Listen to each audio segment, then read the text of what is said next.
lihat fisiknya, surahnya. Mampu nggak dia menjadi pemimpin? Kuat nggak dia? Jangan orang udah stroke, ngurus diri aja susah, mau ngurus bangsa. Betul atau tidak? Biar tidak gagal paham, harap tonton sampai selesai. Assalamualaikum warahmatullahi wabarakatuh. Selamat datang di channel saya bersama saya Bang Ojan. Untuk teman-teman yang baru bergabung, jangan lupa untuk tekan tombol subscribe dan like-nya. Dan jangan lupa juga follow TokTok saya agar channel ini makin berkembang dan selalu memberikan informasi yang sehat dan masuk akal. Jadi teman-teman ya, saya ada video. Ada seorang Habib yang mencaci maki presiden kita. Oke teman-teman, simak video ini sampai selesai agar teman-teman tidak salah paham. Sorry Kacau tidak? Kacau tidak? Kata Pak Anies, saudara, kita ini maju bukan modal uang, tapi kita modal semangat perubahan. Uang bisa dikalahkan dengan persatuan. Uang bisa dikalahkan dengan semangat. Uang bisa dikalahkan dengan kekompakan. Uang bisa dikalahkan dengan doa. Allahu Akbar. Makanya nggak boleh milih pemimpin gara-gara duit, saudara. Nggak boleh milih pemimpin gara-gara balehonya banyak. Sorry Masya Allah. Lantas milih pemimpin karena apa, Habib? Ulama sudah mengatur di dalam ilmu siasat syariah politik Islam. Bagi orang Islam kalau milih pemimpin maka ada banyak syarat-syaratnya. Di antaranya kalau kita mau milih pemimpin, lihat 3 hal yang mesti diperhatikan. Berapa hal? Bukan nomor 3 ya. 3 hal. Apa saja yang mesti diperhatikan? 1, surah. Yang pertama apa? Lihat fisiknya, surahnya.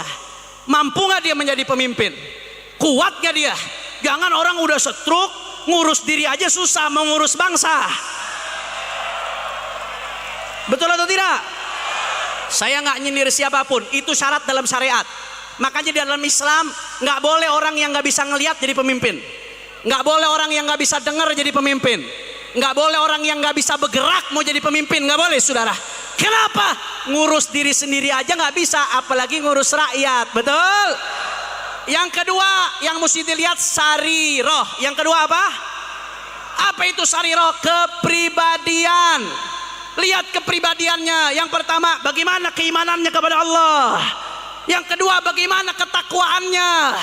Suka jalankan perintah Allah atau tidak? Suka maksiat atau tidak?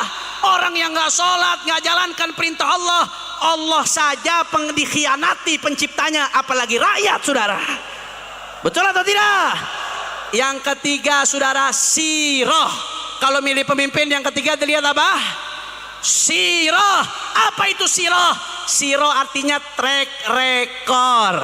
Lihat kalau dulu dia pemimpin, cerdas atau tidak dalam memimpin, berprestasi atau tidak dalam memimpin, adil atau tidak dalam memimpin. Itu 3 mesti diperhatikan. Oleh karena itu, kemarin di bulan November, saudara, Imam Besar Al-Habib Muhammad Rizik Syihab memerintahkan untuk diadakan yang namanya Ijtima Ulama, karena untuk mempertimbangkan hampir 1000 ulama dari Sabang sampai Merauke berkumpul, saudara, di Sentul Adzikra untuk mempertimbangkan apa? Ini kita mau milih pemimpin sebentar lagi. Nggak boleh kita milih pemimpin atas dasar kebencian. Bangsa ini terlalu besar untuk digadaikan dengan kebencian, saudara. Betul? Nggak boleh milih pemimpin karena hawa nafsu. Bangsa ini terlalu besar untuk digadaikan dengan hawa nafsu. Betul? 1000 ulama kumpul. Untuk apa?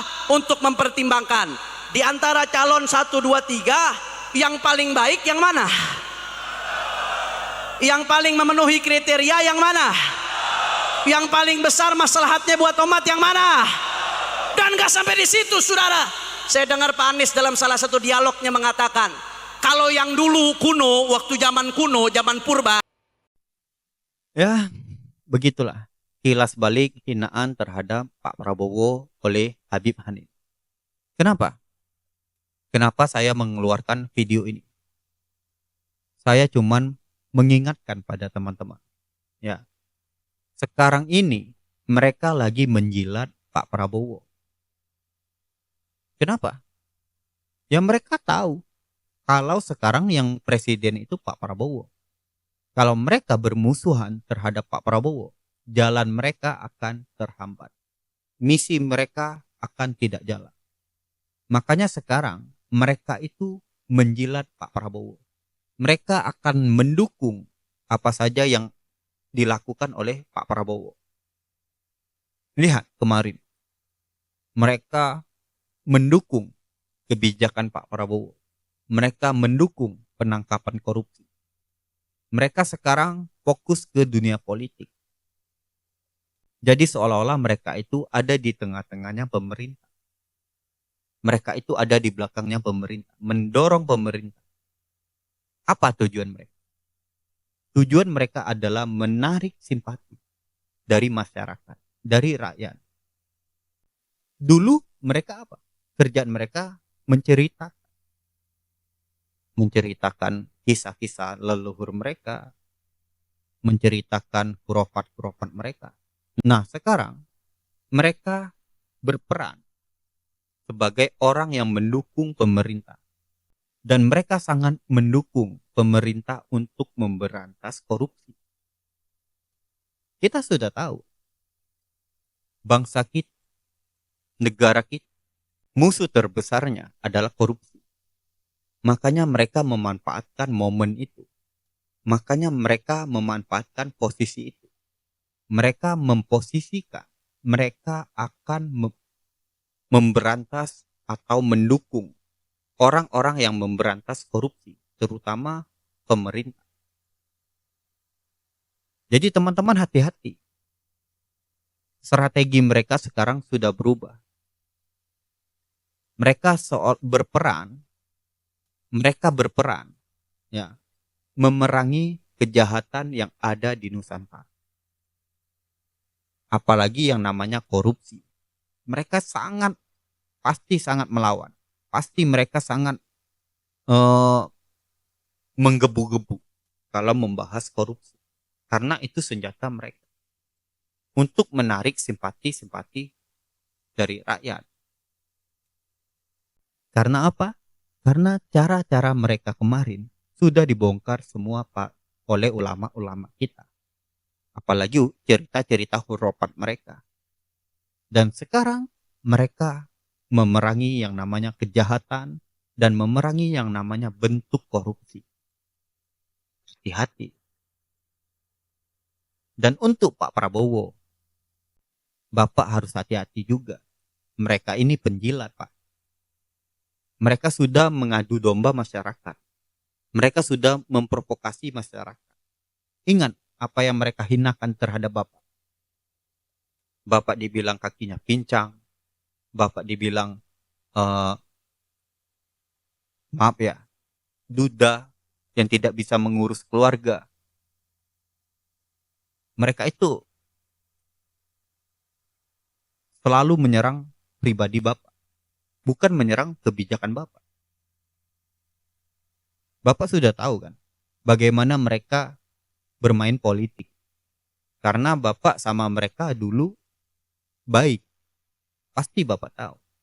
Dan tolong Pak, jangan beri mereka ruang lagi. Karena masyarakat Indonesia sudah sangat geram terhadap tingkah laku mereka. Terhadap pembodohan-pembodohan mereka. Kalau Bapak mau bukti, silakan Bapak datang ke pesantren mereka. Bapak tanya murid mereka, bagaimana cara mereka belajar. Bagaimana cara mereka menganggap seorang guru. Bagaimana tanggapan mereka terhadap Habib. Bapak tanya. Pasti jawaban mereka itu tidak masuk di akal semua. Dulu ada Habib yang ditanya oleh para muhibin. Bagaimana menjelaskan orang yang tidak percaya tentang karomah. Karena karomah itu tidak masuk akal. Dan Habib itu menjelaskan dan menjawab. Memang karomah itu tidak masuk akal semua. Dan tidak perlu dijawab. Karena orang yang tidak percaya tentang karomah itu bukan umat muslim. Bayangkan.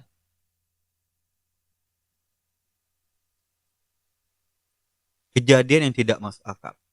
Walaupun tidak masuk akal, pasti ada teori yang bisa memecahkannya. Pasti ada ilmu yang bisa memecahkannya.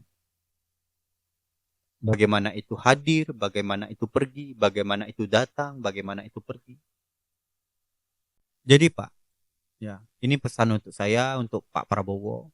Tolong ya Pak, tolong Bapak, jangan kasih ruang. Biar perlu usir mereka dari Indonesia. Kenapa? Karena semenjak mereka ini dikasih ruang, setelah zaman demokrasi, setelah tahun 98, mulut mereka ini tajamnya itu lebih dari silet, Pak.